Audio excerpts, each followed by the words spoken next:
امروز از این کتاب مبارک در قسمت پنجم کتاب حج است. با همراهی شمایان از این قسمت شروع خواهیم نمود. کسانی که حج رفتنی هستند، حج کردنی هستند، برای آنها این خیلی مناسب و فایده بخش و فایده آور است. برای آنها یک کمک و دستگیری خوب میگردد برای آموزش و مسئله هایی که دایر بر حج می باشند. با بسم الله الرحمن الرحیم کتاب را شروع می نماییم، چون کلام الله سبحانه و تعالی با بسم الله الرحمن الرحیم شروع شده است. سپس با الحمدلله، حمد و سپاس و ستایش مخصوصی پروردگار است. او را سپاس و ستایش میگوییم و از او کمک میخواهیم و آمرزش میطلبیم و به سوی او سبحانه و تعالی نیز توبه میکنیم از بدی عملهایمان و درستی که هر کسی را که الله سبحانه و تعالی هدایت کند هیچ کسی او را گمراه کرده نمیتواند، اما هر کسی که راه گمراهی را اختیار نماید کسی او را هم هدایت کرده نمیتواند. و شهادتی میدهم که معبودی بر حق جز الله نیست و محمد صلی الله علیه و سلم بنده و رسول اوست. پروردگار، ما هیچ دانشی نداریم جز آنچه که تو بر ما آموخته ای الله، ما را بر آنچه که بر ما سودمند است بیامرز، علم ما را بیشتر بگردان و ما را از جمله بندگان نیکومند قرار بده. پنجم کتاب حج و کتاب حج از 7 باب عبارت است و باب اول باشد در بیان مقدمه های حج که در این مقدمه های حج مسئله های است و مسئله اول که در اینجا ذکر می شود تعریف حج. تعریف حج رو ما پیش از همه باید بدانیم که حج چی است. و حج در لغت به معنای قصد است، قصد نمودن یا که قصد کردن، روانه کردن نیت. اما در شریعت باشد عبادت کردن الله سبحانه و تعالی با انجام دادن مناسک حج در آن مکان معینی که بیان می شود و در زمان معین و موافق سنت رسول الله صلی الله علیه و سلم باشد. یک بار دیگر، حج در شریعت عبادت الله سبحانه و تعالی است با انجام دادن مناسک حج و در مکان معین، در وقت معین، زمان معین، موافق سنت پیامبر صلی الله علیه و سلم. اما مسئله دوم حکم و فضیلت حج.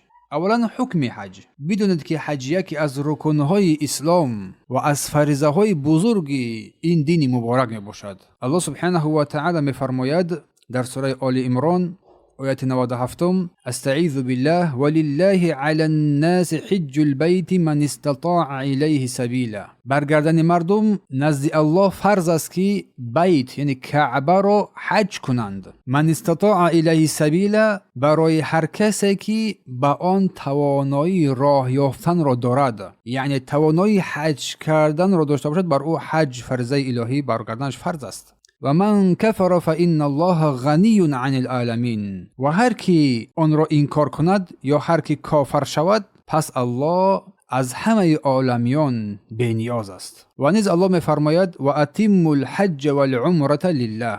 و حج و عمره را برای رضای الله سبحانه و تعالی بجا بیارید. حج و عمره را برای رضای الله سبحانه و تعالی بجا بیارید. سوره بقره آیت 196.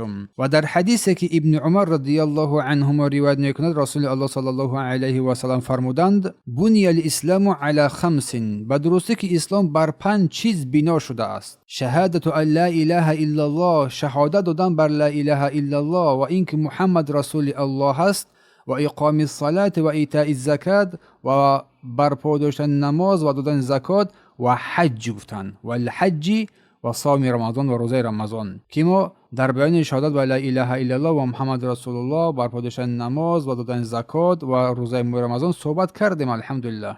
اما قسمت اینجا حج در این حدیث مبارک و امت اسلامی تمام علماها اتفاق نظر دارند که حج بر شخص مسلمان توانا در عمرش یک بار فرض است. در تمام عمرش یک بار حج کردن برای شخص توانا این فریضه الهی است. دوم فضیلت حج. در بیان فضیلت حج احادیث بسیاری وارد شده است و همچنین عمره. حدیث اول از ابی هریره رضی الله عنه روایت است که رسول الله صلی الله علیه و سلم فرمودند العمره الی العمره، از عمره تا عمره دیگر کفارت لما بینهما، کفارت گناهان آن گناهان است که بین اینهاست. و الحج المبرور، و حج قبول شده باشد، لیس له جزاء الا الجنه، جزایی ندارد بجز جنت. حج آن کسی که قبول شود پذیرفته شود جزای وی به درستی که داخل شدن جنت است. روایت مسلم تحت رقم 1349. پس حج کسی قبول شده است که اخلاص از برای الله داشته باشد، به خاطر الله این را برود، به خاطر الله این را انجام بدهد، نه به خاطر مردم. و سپس وقتی که حج کرد برگشت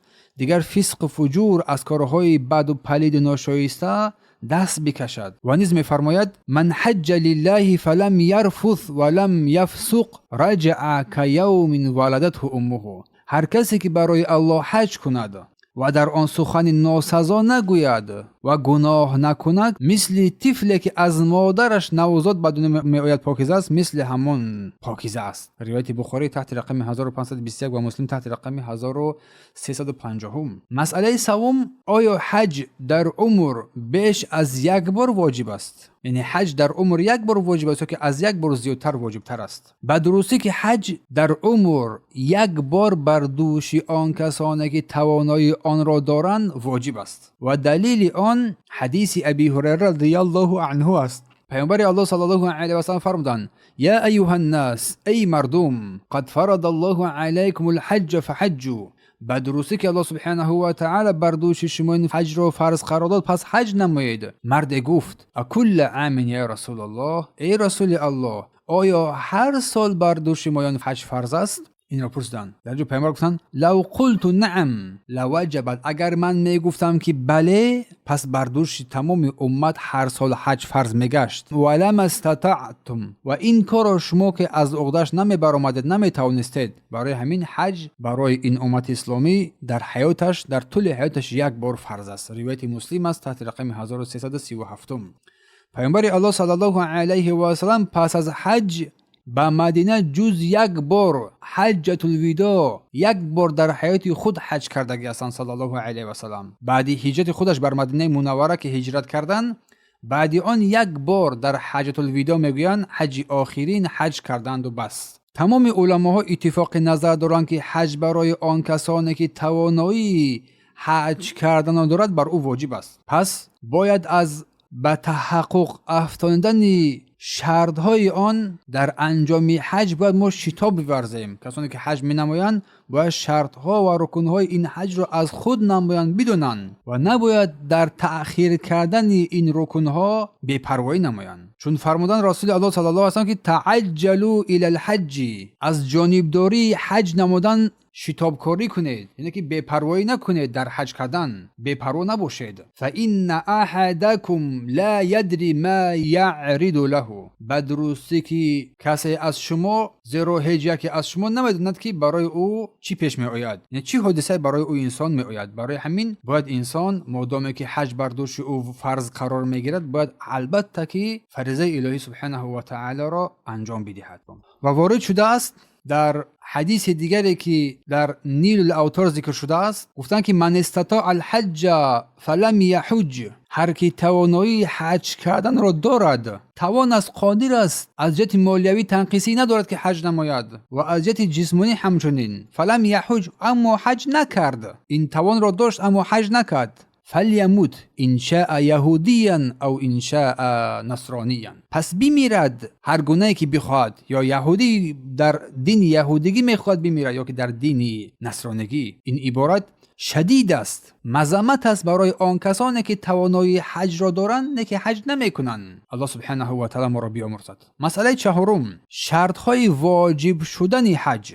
شرطهای واجب شدن حج. اولا اسلام. بر کافر که حج از او پذیرفته نمی شود تا آن دمی که داخل اسلام نگردد، زیرا اسلام شرط صحت تمام نوعهای عبادت است. دوم عقل. بر دیوانه، کسانی که در حالت جنونی دیوانگی قرار دارند، بر آنها نیز حج فرض نیست و صحیح از آنها پذیرفته نمی شود، زیرا عقل شرط تکلیف است، مکلف شدن انسان است. و دلیل آن حدیث علی رضی الله عنه که روایت میکنند که پیامبر صلی الله علیه و آله فرمودند رفع القلم عن ثلاثه. قلم از سه کس، نوشتن اعمال از سه گروه مردم برداشته شده است. عن النائم حتی یستیقظ، از شخص خوابیده تا اینکه بیدار شود. برای دوی ما تاکید میکنیم که شخص اگر در خواب ماند در نماز، در حال از خوابش برخاسته نمازش میخواند، این قضا نیست بلکه پورا قبول میگردد از او. و عن الصبی حتی یبلغ، و از کودک حتی اینکه به بلاغت برسد بر روش برسد. و عن المجنون حتی یفیق، و از دیوانه تا باهوش بیاید با عقل شود. روایت ابو داود و ابن ماجه. سوم، به بلاغت رسیدن. بر نابالغ حج واجب نیست. بر شخصی که نابالغ است حج بر او فرض نیست، زیرا او از اهل تکلیف نیست. اما اگر حج انجام بدهد با والدینش، حجش صحیح می شود. اگر که فهم یعنی تمییز داشته باشد ولی برای او نیت هم میکند. اما اگر که به رشد رسید، البته که چیز حج از گردن وی ساقط نیست بلکه حج می نماید. سپس از ابن عباس رضی الله عنهما روایت است که فرمودند ان امرأة رفعت صبیا فقالت یا رسول الله علی هذا حج. میفرماید که زن کودک رو بلند گرفت، بلند کرد، برداشت، گفت ای رسول الله آیا از برای این کودک حج هست؟ قال، پیامبر گفتند نعم ولک اجر. گفتم بله و برای تو است اجر آن، ثواب آن برای تو است. مسلم 1336. پس برای کودک هم اگر حج برود حجش پذیرفته می شود، والدینش ثواب نیکو میگیرند ان شاء الله. اما اگر که بزرگ شد البته که چیز حج فرضه الهی را انجام میدهد که از سر او ساقط شدگی نیست. و فرمودن ایما صبی حج ثم بلغ فعلی حج. در دیگر روایت گفتن که هر کودکی که در خردیش حج کرد، هر کودکی که در خردیش حج کرد سپس به بلاغت رسید، بر او باز یک حج واجب است. فایما عبد حج ثم عتق فعلیه حجة اخرى. و هر غلامی که حج کرد پس آزاد شد، باز از سر چیز یک بار دیگر حج میکنند، حج واجب را انجام میدهد. امام شافعی در مستندش تحت رقم 743 و بیهقی تحت رقم 179 ذکر نمودند. پنجم آزادی یا که چهارم آزادی. بر غلام کسی که مملوک است حج واجب نیست، زیرا مالکیت کامل ندارد. اما اگر با اجازت صاحبش حج کند حج صحیح میگردد. و اگر در حالت بندگی باشد، در حالت غلامداری باشد، اگر حج کرد و بعداً آزاد شود، چون که در حدیث بالا بیان کردیم، از سر چیز حج میکند. این حج کردهش که در حالت غلام بودنش کرده بود، این حجش پذیرفته نمیشود. همین حدیث که از بیان کردیم ایما عبد حج ثم عتق، هر بنده که حج کرد پس با آزاد کرده شد فعلی حجة الاخرى، یک بار دیگر حج نماید. گفتن پنجم استطاعت، توانایی هم شرطی قبول حج است. و دلیل اون قول الله سبحانه و تعالی است که الله میفرماید ولله علی الناس حج البیت من استطاع الیه سبیلا. بر بندگان الله حج است، حج فریضه الهی بر دوش آنهاست کسی که توانایی حج کردن را دارند. سوره آل عمران آیه 97. و همچنین در سوره بقره آیه 286 می‌فرماید که لا یکلف الله نفسا الا وسعها.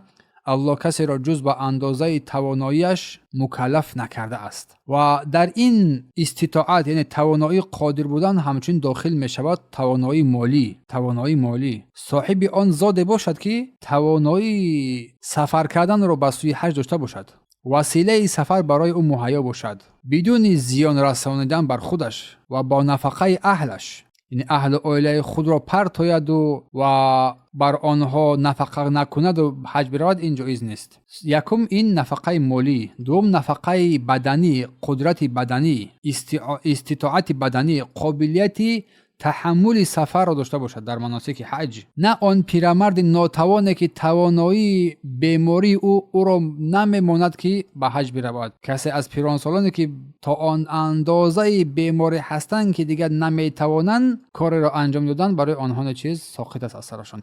و همچنین امنیت، راه امن باشد.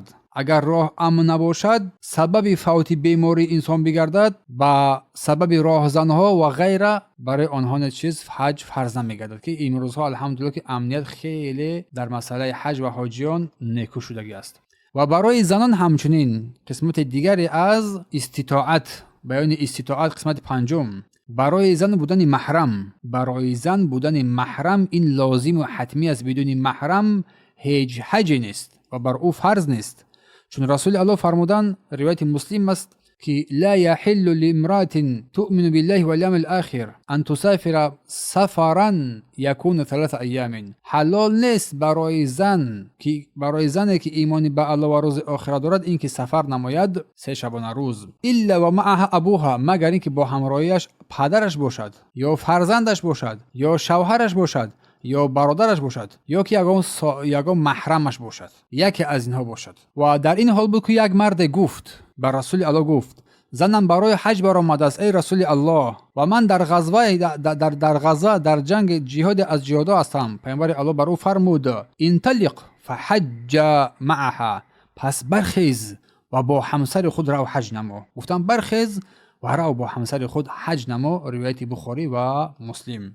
اگر زن بدون محرم حج کند، دائما این گونه سوال می شود، اگر زن بدون محرم به محرم حج کند حجش صحیح می گردد، حجش درست است، ولی با اضافه آن گناهی که بر دوش خود گرفته است چون به محرم حج کرده است. و عمره بر صاحب استطاعت، کسی که توانایی استطاعت را دارد نیز در تمام عمر یک بار گفتن علما که این هم چیز فرض است، واجب است، عمره نیم. و دلیل آن قول الله سبحانه و تعالی و اتم الحج و العمره لله، گفتن الله سوره بقره آیه 196 گفتن که حج و عمره رو از برای رضای الله به اتمام برسانید گفتن.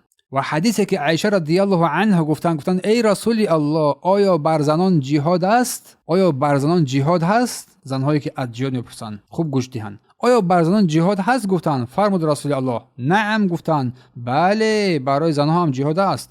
علیهن جهاد لا قتال فیه، اما برای زنها جهاد است که در آن قتال نیست، در آن جنگ نیست. الحج والعمره، یا اینکه حج یا اینکه عمره نمودن. روایت احمد و ابن ماجه. و از ابو رزین رضی الله عنه که گفت پدرم پیرمردی بزرگ است، پیرانسال است، نمیتواند حج نه عمره کند نه سفر براید. رسول الله صلی الله علیه و فرمودند حج عن ابیک و اعتمر، گفتن از برای پدر خود حج نما و از برای پدر خود عمره بده، عمره نما. روایت ابی داود تحت رقم 1810 و نسائی و ابن ماجه و احمد هم این حدیث را روایت کردند. پس ارکان حج، رکنهای حج 3 هست. یکم احرام پوشیدن، دوم طواف کردن، سوم سعی نمودن. 3 رکن اساسی دارد: احرام، طواف و سعی نمودن. مسئله 6 موافقت حج و عمره. اولا میقات، آن مکانهایی که هست که انسان از آن مکانها حج میکند، یا که حد میگویند مرزهای حج. و میقات شرعی، یا که مکانها مرزهای شرعی، مکان یا زمان عبادت رو میگویند. پس میقات یا که حد مرزی 2 نوع است: زمانی و مکانی. و میقات زمانی باشد عمره و حج. اگر در عمره گیریم در تمام روزهای سال جایز است، انسان در تمام روزهای سال میتواند عمره نماید. اما حج باشد تنها در ماه‌های معلومه که ذکر شده است. الله می‌فرماید که الحج اشهر معلومات، حج ماه‌های معلوم دارد. سوره بقره آیه 197. و این ماه‌های شوال، ماه‌های ذوالحجه، ماه‌های ذوالقعده میباشند. روایت بخاری تحت رقم 1862 و مسلم تحت رقم 1341. اما میقات مکانی باشد، آن مرزهای را میگویند که حاجی و عمره کننده از آنجا احرام میپوشند، آنها احرام میپوشند، عبور میکنند، میگذرند. و دلیل آن حدیث ابن عباس رضی الله عنهم است که رسول الله صلی الله علیه و سلم برای اهل مدینه ذوالخلیفه را مکانی هست، برای اهل شام جحفه را، و برای اهل نجد قرن المنازل را، و برای اهل یمن یلملم را میقات خود معین کردن. هر قسمت از این 4 قسمتی که در اطراف کعبه هست، از این جاها باید از این میقات ها باید حج یا که عمره نمایند. و این مکان هایی که ذکر شد برای خود همین مکان ها و غیر آن کسانی که از برای حج می روند قرار دادند، برای حاجیان، برای عمره کنندگان. و هر نفری که از این مرزها بگذرد، یعنی در این جایهایی که باید احرام بپوشد و احرام نپوشید و این مرزها را عبور کرد و گذشت، البته که باید باز بگردد از این مکانها، از اول احرام پوشیده سپس عمره نماید. روایت بخاری از تحت رقم 1524 و مسلم تحت رقم 1181.